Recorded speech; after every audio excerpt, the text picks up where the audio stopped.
Hello, gentlemen. Well, because I am just a dedicated DM and because I really want to procrastinate, I have some marking to do, but I don't want to.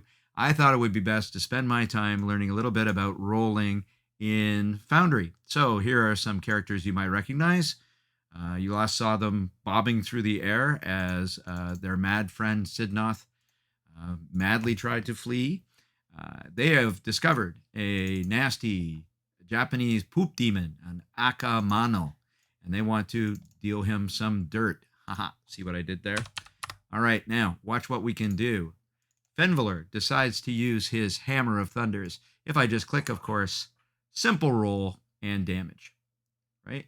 However, control click rolls that same roll at disadvantage.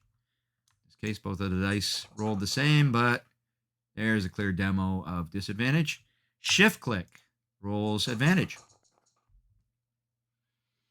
There we go. But even better than that, we have, once we've rolled something in the chat area, we've got these little displays here that come from the module that's called Better Rolls for 5e, which I have installed.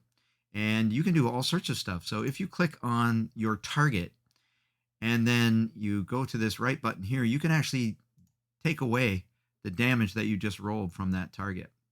If you want to, you can take away quarter damage, half damage, or you could apply double damage. You can even roll your criticals right from there and then apply that damage. Or if you happen to be a cleric and you want to heal someone, you could, let's say we roll Potion of Healing. So there we go right there. There's your 7 damage. He's going to apply that to his buddy. So he goes up here and he says, I want to heal him for that. And that does it. So pretty cool, I think. I'm definitely in the mood to procrastinate more. So if I discover anything else, I will let you know. Happy gaming.